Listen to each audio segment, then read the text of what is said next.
다시 사는 것과 영원히 사는 것을 믿사옵나이다. 아멘. 할렐루야. 주님께서 이 자리에 우리 함께 하시는 것을 여러분들 믿습니까? 아멘. 우리 앞뒤 하고 계신 분들에게 주의 이름으로 사랑합니다. 축복합니다. 아멘. 할렐루야. 오늘 성가대 찬양 정말 우리에게 힘과 용기를 주는 그런 찬양이었습니다. 우리 한번 격려의 박수 한번 할까요? 할렐루야. 감사합니다. 오늘 하나님께서 우리에게 주시는 은혜의 말씀 사무엘상 10장 6절에서 8절까지 말씀입니다. 이 말씀을 함께 봉독합니다. 내게는 여호와의 영이 크게 임하리니 너도 그들과 함께 예언을 하고 변하여 새 사람이 되리라. 이 징조가 내게 임하거든 너는 기회를 따라 행하라. 하나님이 너와 함께 하시느니라. 너는 나보다 앞서 길갈로 내려가라. 내가 내게로 내려가서 번제와 화목제를 드리니 내가 내게 가서 내가 행할 것을 가르칠 때까지 7일 동안 기다리라. 아멘. 오늘 우리가 읽은 이제 사무엘상 10장 1절에 보면 사울이 하나님의 그러한 그 지명 가운데서 그 사무엘을 통해서 기름 부음을 받고 왕이 되어지는 그러한 장면이 이제 나옵니다. 어떻게 사울이라는 그 한 사람이 최초의 그러한 그 이스라엘 역사 가운데 왕이 되어졌을까라는 것을 한번 생각하게 될 때요, 왕이 될 만한 어떤 그러한 조건이 있지 않겠습니까? 자격이라는 것이 있지 않겠습니까? 근데 사울은 어떤 사람이었을까요? 성경을 통해서 그를 한번 살펴보겠습니다. 사무엘상 9장 21절 말씀 같이 한번 읽습니다. 사울이 대답하여 이르되 나는 이스라엘 지파의 가장 작은 지파 베냐민 사람이 아니니까 또 나의 가족은 베냐민 지파 모든 가족 중에 가장 미약하지 아니하니까 당신이 어찌하여 내같이 말씀하시나이까 하니. 여러분, 우리가 생각하게 될 때 유다 지파 같은 곳에서 왕이 나온다 그러면은 납득이 될 수 있지만 사울은 고백한 대로 가장 작은 지파였어요. 그리고 그 집안은 베냐민 지파 가운데서 가장 미약한 그러한 집안이었습니다. 즉 그 고백은 뭐예요? 나는 그럴 만한 어떤 배경도 없는 사람이고 그럴 만한 자격도 없는 사람이다라는 그러한 고백이죠. 여러분, 성경에 보면 의외의 사람을 하나님께서 부르시고 그리고 택하시고 하나님의 일을 맡기셨던 것을 볼 수 있어요. 믿음의 조상이라고 부르는 아브라함은 어떻습니까? 우상장사의 아들이지 않았습니까?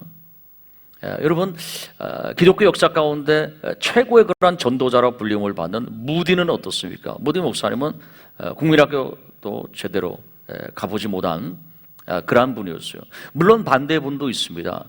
조나단 에드워즈 같은 그러한 분은요, 일찍이 천재로서 소문이 났고 19살의 나이에, 불과 19살의 나이에 예일대학교에 교수를 하신 그러한 분이에요. 사도 바울과 같은 경우도 그 같은 경우에 해당되어질 수 있겠죠. 또는 반대로 갈릴리 오천에서 정말 아무것도 배운 것 없는 베드로 같은 그러한 사람이 어떤 수자자로 쓰임을 받기도 합니다.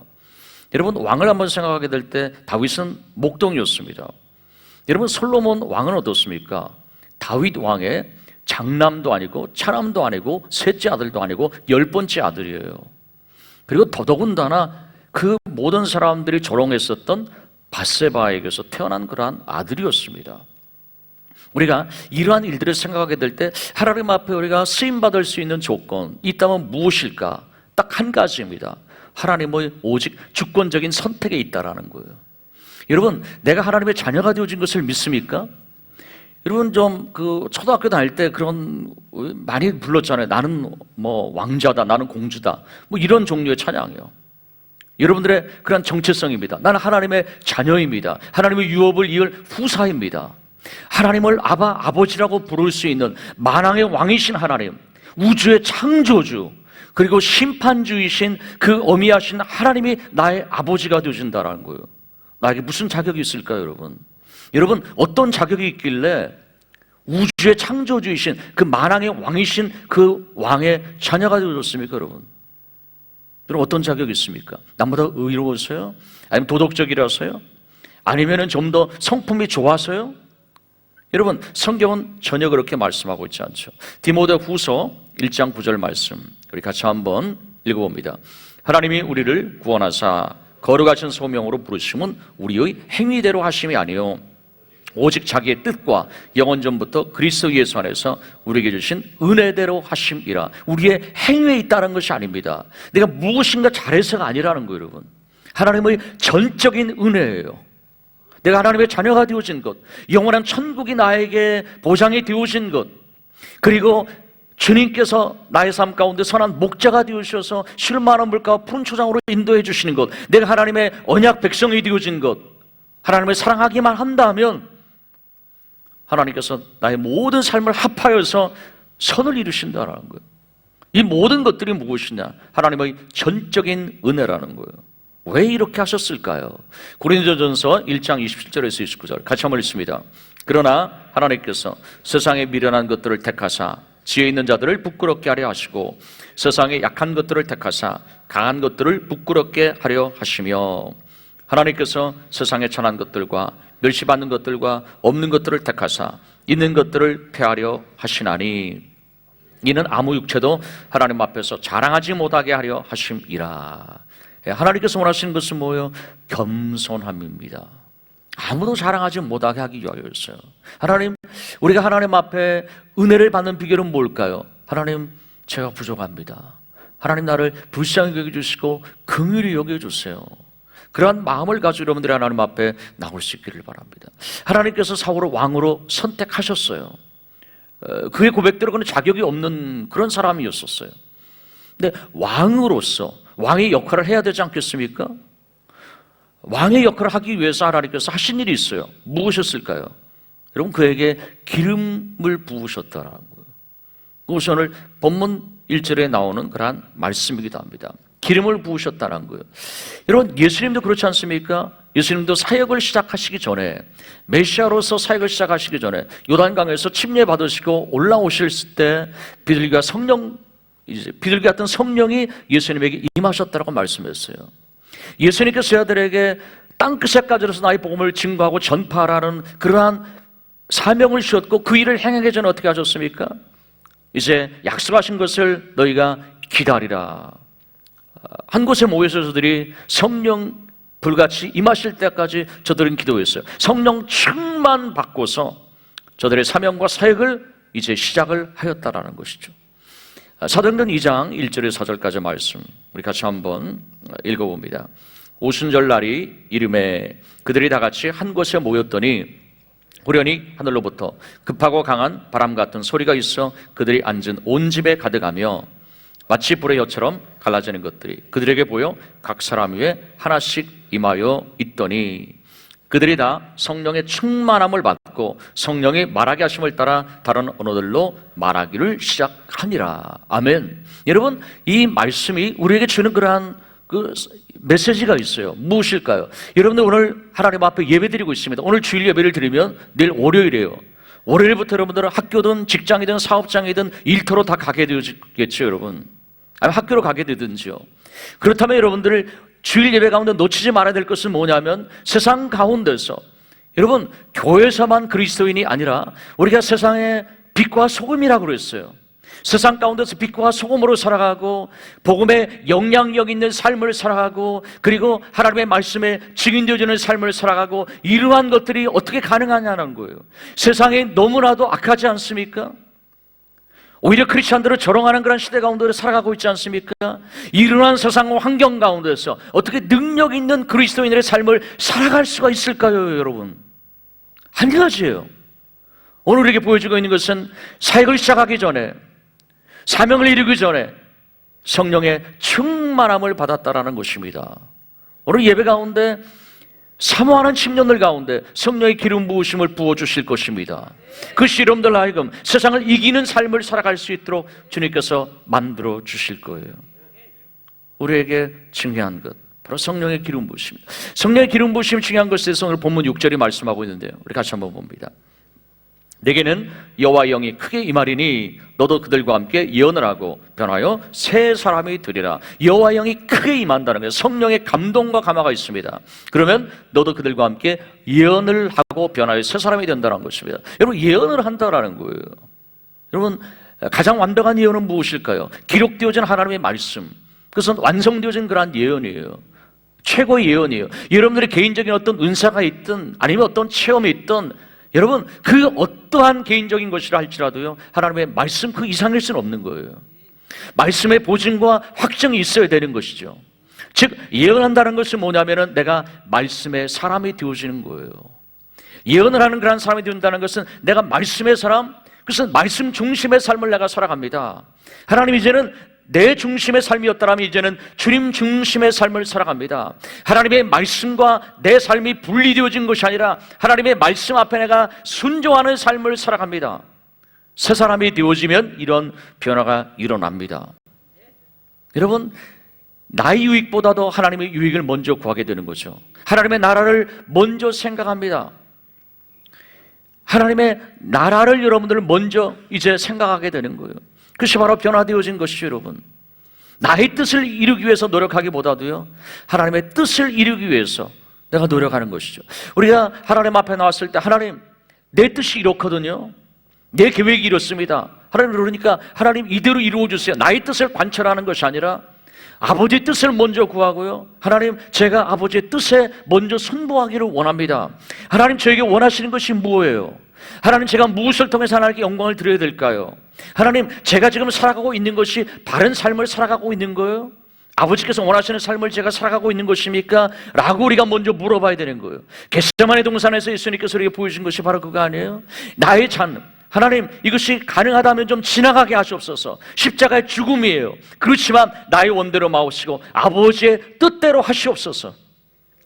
아버지의 뜻이 이루어지기를 원하는 것, 내가 하나님의 뜻에 온전히 순종하기를 원하는 것, 순종하여서 실천하는 삶을 살아가는 것, 그것이 바로 성령의 기름 부으심을 통해서 나타나는 그러한 열매입니다. 여러분, 내가 말씀대로 살아가고 있냐라는 것, 변하여서 새 사람이 되어진다라는 것, 이와 같은 사람으로 변화되어지는 거예요. 속 사람이 변화되어지고요, 우리가 성령 충만해서 이제는 말씀대로 살아가는 그러한 능력과 힘을 얻는 것이죠.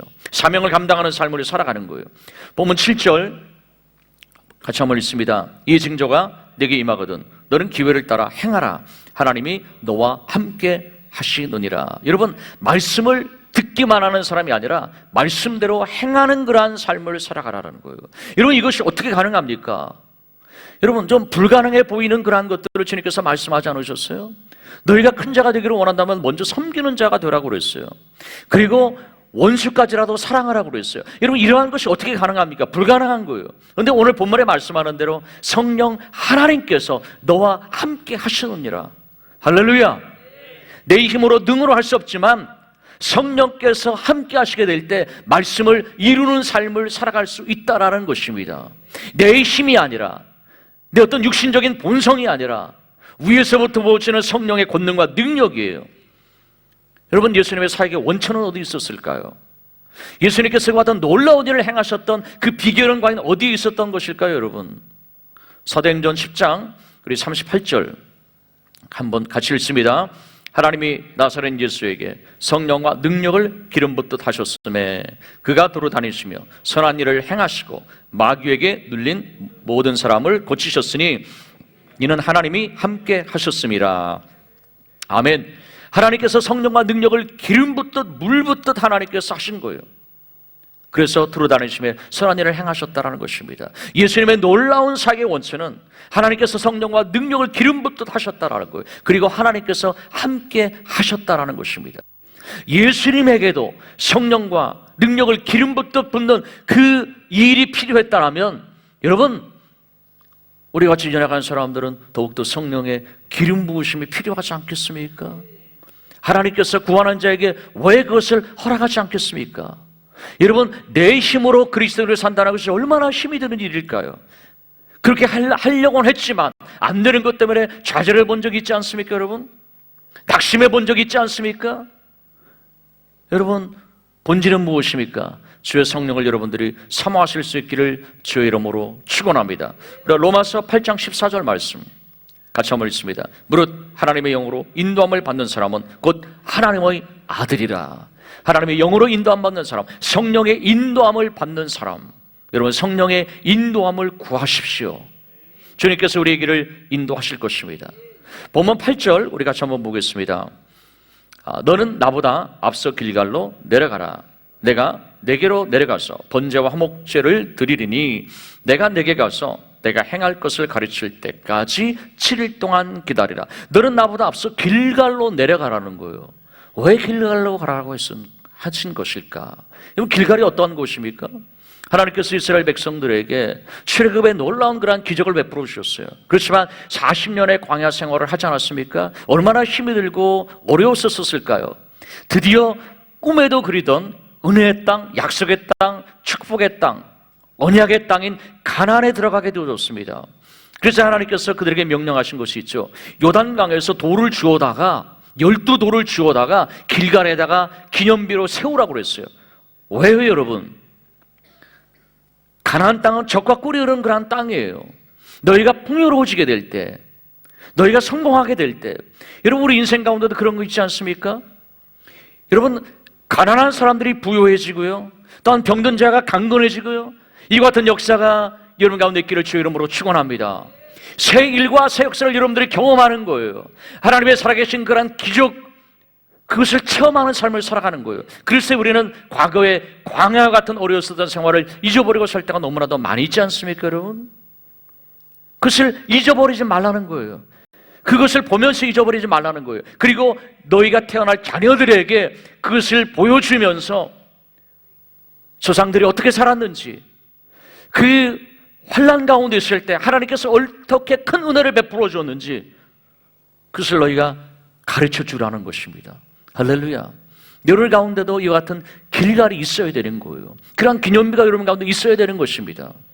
또한 그곳에서 길갈에서 무엇을 했습니까? 할례를 하라고 그랬어요. 여리고성 전투를 바로 눈앞에 두고서요, 할례를 하라고 그랬죠. 그러면서 어떻게 말씀하셨냐면요, 내가 오늘날 애굽의 그러한 수치를 너희에게서 굴러가게 하셨다라고 말씀하셨어요. 애굽의 그러한 수치를 굴러가게 하셨다라는 거예요. 여러분 가장 최고의 수치는 무엇일까요? 그것은 바로 죄예요. 근데 죄의 문제를 해결해 주셨어요. 죄의 삭은 사망이에요. 그냥 사망이 아니라 영원한 둘째 사망이에요. 영원한 지옥이에요, 여러분. 이것을 굴러가게 하셨다라는 거예요. 예수님의 보혈로 말미암았어요. 할렐루야. 굴러가게 하셨다. 길갈의 뜻은 뭐냐면요, 구르다라는 그러한 의미가 있어요. 이 말씀을 듣고 그 지역을 길갈이라 그렇게 이름을 지은 거예요, 여러분. 여러분 나의 삶 가운데 죄를 굴러가게 하셨습니다. 죄가 더 이상 나의 주인 되지 못하게 하셨습니다. 저주가 나를 더 이상 지배하지 못하게 하셨습니다. 할렐루야. 진리로 우리를 자유케 만들어 주셨습니다. 성령께서 우리와 함께하고 계십니다. 여러분 내가 지금 죽어도 영원한 그러한 천국이 나에게 예비되어져 있습니다. 여러분 그것을 믿습니까? 얼마나 놀라운 그러한 축복입니까? 이 모든 것을 굴러가게 하셨어요. 우리는 길갈의 체험이 필요한 것이죠. 십자가의 그러한 구원의 은혜요. 사도 바울의 고백이 고린도전서 2장 2절에 있는데 우리 같이 한번 읽어봅니다. 내가 너희 중에서 예수 그리스도와 그가 십자가에 못 박히신 것 외에는 아무것도 알지 아니하기로 작정하였음이니라. 예수 그리스도와 그가 십자가에 못 박히신 것 외에는 내가 아무것도 알지 않기로 작정했다라는 거예요. 사도 바울처럼 지식이 충만한 사람이 어디 있었습니까? 그 당대에. 그렇지만 십자가, 나를 위해서 십자가에 주신 주 예수 그리스도, 그것을 아는 것, 그 외에는 내가 더 이상 알지 않기로 했다는 거예요. 그럼 뭘까요? 그만큼 소중하다라는 거예요, 여러분. 할렐루야. 여러분 무엇을 알고 계십니까? 여러분 어떤 지식이 있는 것을 여러분 자랑하십니까? 사도 바울은 십자가 그토록 소중하다라는 것이죠. 여러분 십자가의 사건이 여러분 가운데도 그렇게 소중합니까? 예수님께서 나를 위해 죽으셨다라는 것이 정말 나의 삶 가운데 가장 커다란 축복으로 여기며 여러분 살아가고 있습니까? 주님께서 우리에게 원하시는 것, 이게 바로 정상적인 그리스도인의 그러한 삶이에요, 여러분. 하나님께서 우리에게 원하시는 것이죠. 우리는 그 은혜를 잊어버리지 말고요, 마음판에 새기면서 우리들은 살아가야만 될 줄로 믿습니다. 갈라디아서 6장 14절이에요. 같이 읽습니다. 그러나 내게는 우리 주 예수 그리스도의 십자가 외에 결코 자랑할 것이 없으니 그리스도로 말미암아 세상에 나를 대하여 십자가에 못 박히고 내가 또한 세상을 대하여 그러하리라. 여러분 사도 바울은 자랑할 만한 것이 있었던 사람이었어요. 그렇지만 십자가 외에는 자랑할 만한 것이 없다라는 거예요. 그만큼 최고의 자랑이라는 것입니다. 여러분, 자랑할 만한 것이 있으면 어떻습니까? 자꾸 말하고 싶은 거예요. 그렇잖아요, 여러분? 그 자랑의 속성이죠. 여러분, 정말 이 말씀을 살아간다면 우리는 만나는 사람에게 예수 그리스도의 십자가를 증거할 거예요, 여러분. 그 복음을 증거할 것입니다. 하나님께서 우리에게 원하시는 그러한 삶이에요. 오늘 본문에 보면은요, 사울에게 이렇게 얘기를 하죠. 번제와 화목제를 드리자라고 그렇게 얘기를 해요. 여러분, 제사는 오늘날의 예배입니다. 예배를 먼저 드리라는 거예요. 네가 왕으로서 일을 하기 전에 먼저 예배를 드리라는 거예요. 근데 두 가지를 말씀하고 있어요. 하나는 번제, 하나는 화목제예요. 번제와 화목제를 드리라는 것이죠. 근데 번제 특징이 있습니다. 번제의 특징이 뭐냐면요, 가죽을 먼저 벗기는 거예요. 그 제물에, 그 짐승의 가죽을 벗기고요, 목을 자릅니다. 그리고 각을 다 뜹니다. 그리고 정갱이와 내장은 다 물로 씻습니다. 그래서 우리에게 의미하는 바는 무엇일까요, 여러분? 물로 씻는다라는 거예요. 하나님, 제 마음이요, 세상적인 것들, 또 죄로 하나님, 내가 더럽혀져 있습니다. 내가 오염이 되어져 있습니다. 하나님, 제 마음을 좀 씻어주세요. 하나님 그 세상을 경험하여 섬길 수 없다라고 그랬는데요, 제가 세상을 사랑하고 있습니다. 주님, 저를 씻어주세요. 하나님 중심의 삶을 살아가야 되는데요, 내가 여전히 내 삶의 주인 노릇을 하고 있어요. 제 마음을 좀 정결하게 해주세요. 하나님 한 분을 목숨을 다해 사랑하라고 그러는데요, 주님 그렇게 하고 있지 못해요. 제 마음을 좀 씻어주세요 라는 것이죠, 여러분. 자른다라는 것입니다. 자르는 거예요, 여러분. 하나님, 나의 삶 가운데 죄악되어진 행동을 자릅니다. 이러한 결단이 우리 가운데 있어야 된다라는 거예요. 여러분, 거룩의 의미 가운데요, 어떤 의미가 있냐면요, 자른다라는 그러한 의미가 있습니다. 세상과 구별되어진 삶을 살아가는 거예요. 갈라디아서 5장 24절 말씀 같이 한번 읽습니다. 그리스도 예수의 사람들은 육체와 함께 그 정욕과 탐심을 십자가에 못 박았느니라. 여러분, 나는 매일 십자가에 죽노라고 그랬습니다. 정과 욕을 매일 십자가에 못 박는 것입니다.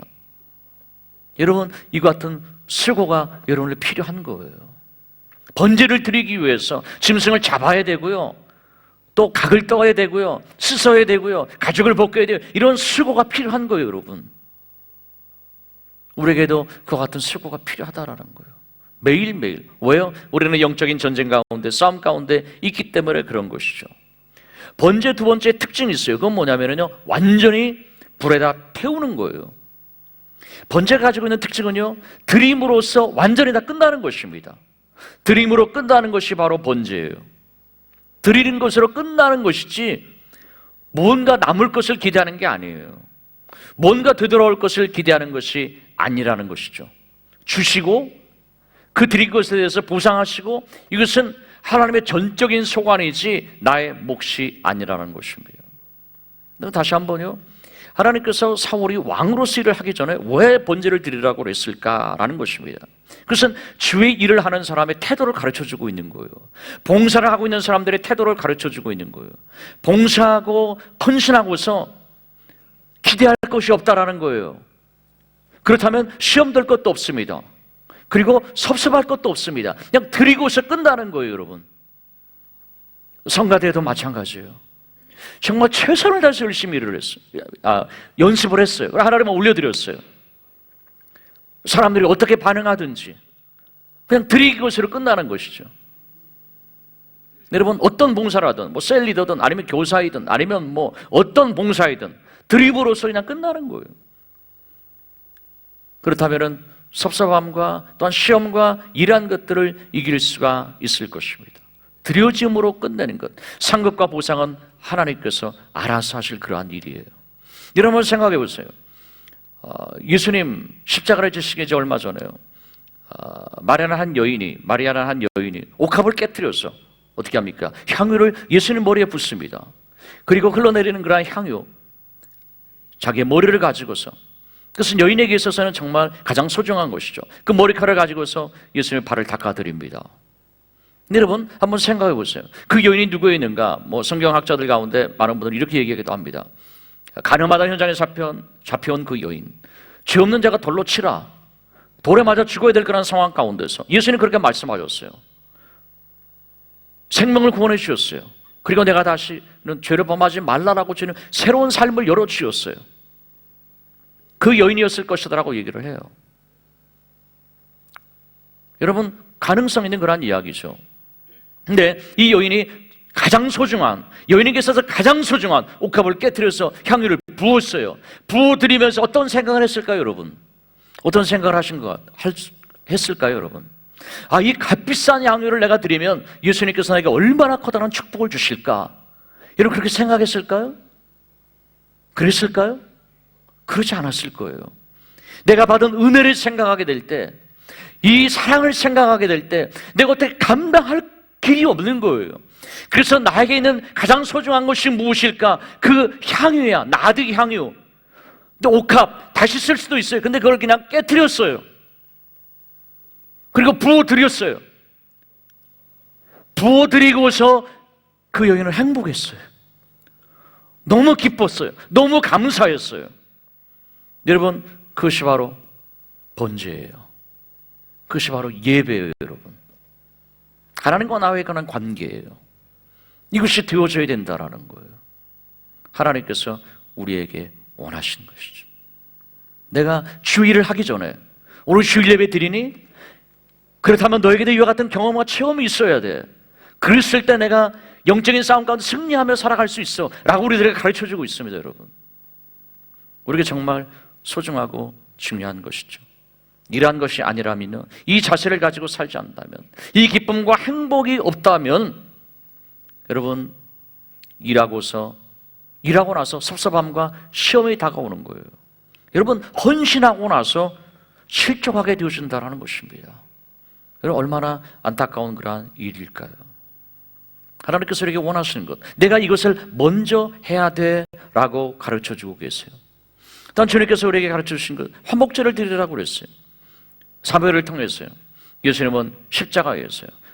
진노하신 하나님, 죄에 대해서 진노하시는 하나님, 그 공의의 하나님, 죄인 그 가운데서 십자가에 매어 달려서 죽으셨어요. 십자가의 은혜를 경험한 사람, 죄로 인한 저주의 심판 아래 놓여 있다가 이제 우주의 창조주이신 그 아버지를, 하나님을 아바 아버지로 부를 수 있는 사람, 여러분 한번 생각해 보세요. 돌아온 탕자를 한번 생각해 보십시오. 돼지우리였어요.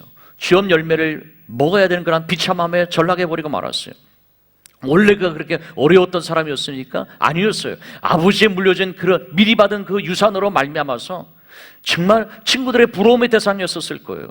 어느 자리에 가면은 뭐 술값이 뭐고 자기가 다 계산했을 거예요, 여러분. 잔치를 날마다 벌렸을 거예요. 부러움의 그냥 대상이었어요. 근데 지금은 뭡니까?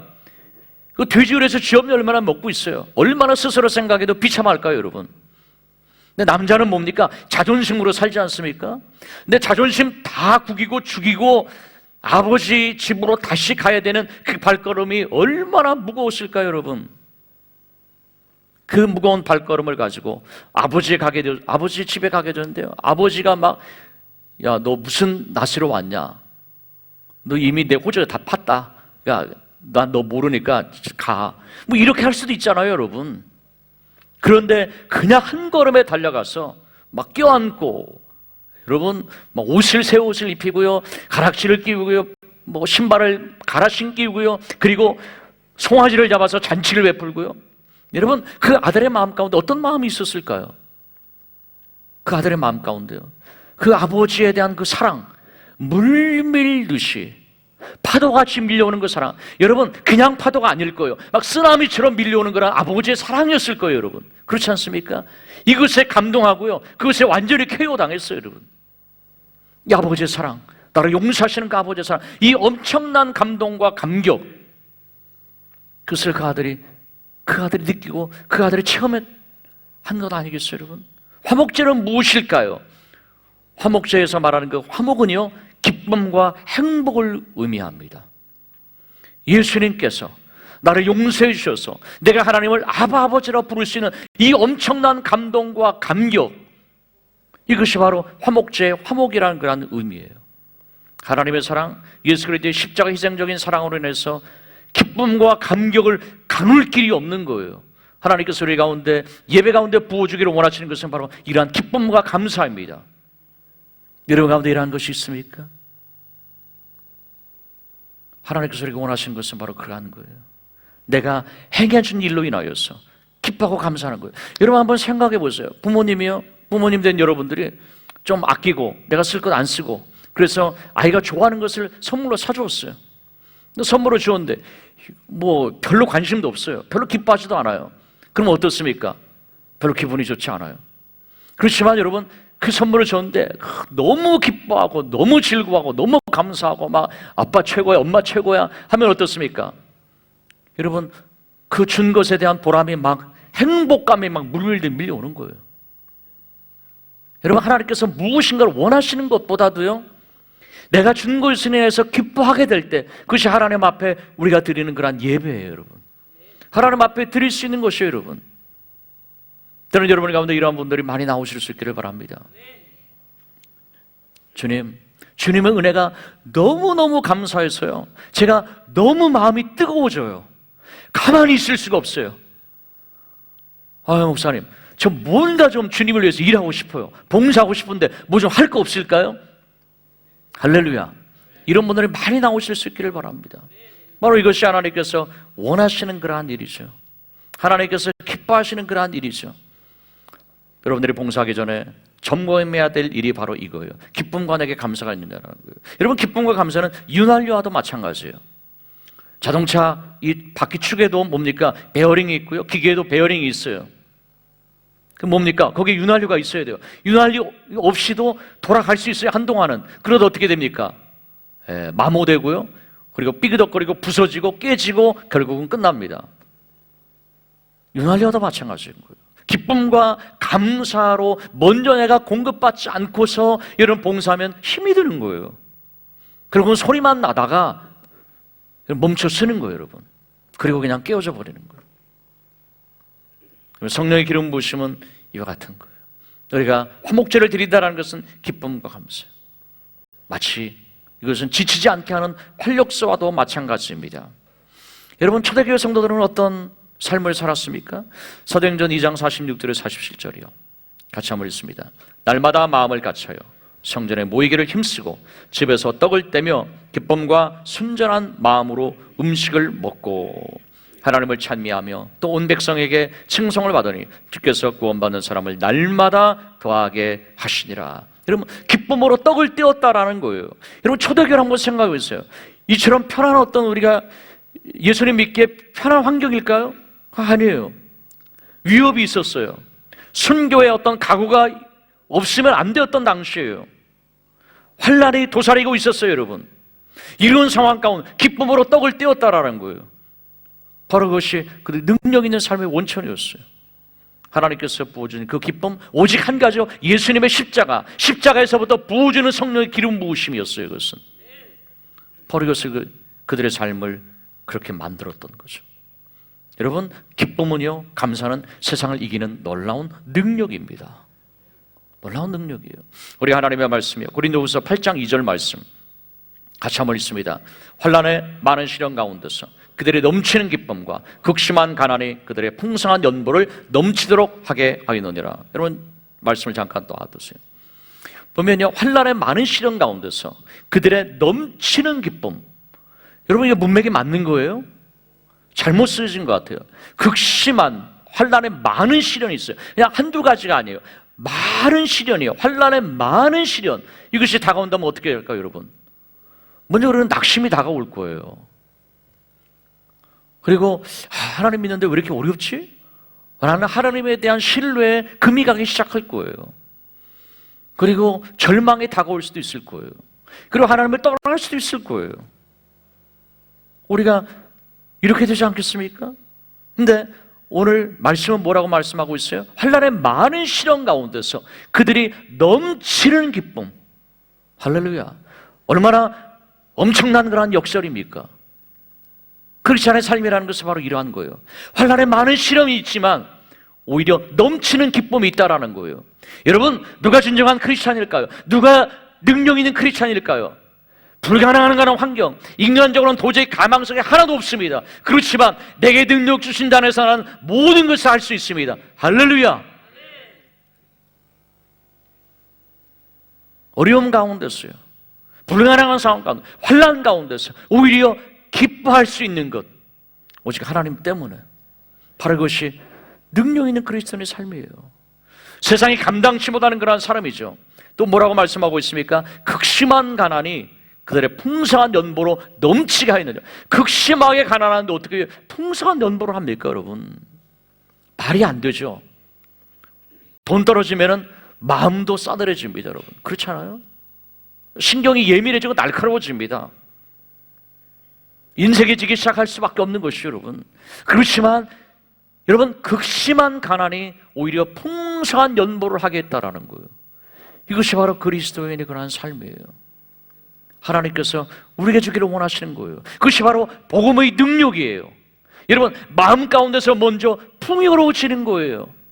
그래서 여러분들의 삶의 상황 가운데서 하나님의 그 풍요케 하심을 경험하게 되어질 것입니다.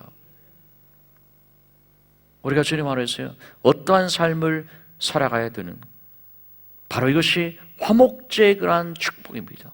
여러분, 하나님께서 우리를 향해서 뭐라고 말씀하고 계세요? 너희는 왕 같은 그러한 제사장이야. 여러분 가운데 직분을 주셨습니다. 사명도 주셨습니다. 여러분들의 직분과 사명을 감당하기 위하여서요, 먼저 이것을 너희가 해야 돼 라고 말씀하고 계세요. 사울 왕의 경우를 통해서 우리들에게 분명히 가르쳐 주신 거예요. 그게 뭐예요? 성령의 기름 부으심을 먼저 너가 받아야 돼 라는 거예요, 여러분. 성령의 기름 부으심의 목적이 뭐예요? 말씀대로 살아갈 수 있는 그런 능력이에요, 여러분. 말씀대로 순종하며 살아갈 수 있는 그런 능력이에요. 기뻐하라. 내가 너에게 다시 말하노니 기뻐하라. 사도 바울이 고백했던 것처럼요, 그 말씀을 준행하며 살아갈 수 있는 그런 능력이에요, 여러분. 성령께서 가능하게 하시는 거예요. 그리고 내가 길갈로 가라는 거예요. 그 모든 것을 굴러가게 하신 십자가를 든든히 붙잡는 것이죠. 그리고 그 은혜를 절대로 잊어버리지 않는 거예요. 감사하면서 우리가 살아가는 거예요. 그리고 번제와 화목제를 드리라. 그리고 난 다음에 왕으로서 일을 하게 하신 거예요, 여러분. 여러분 가운데도 동일한 것이 필요합니다.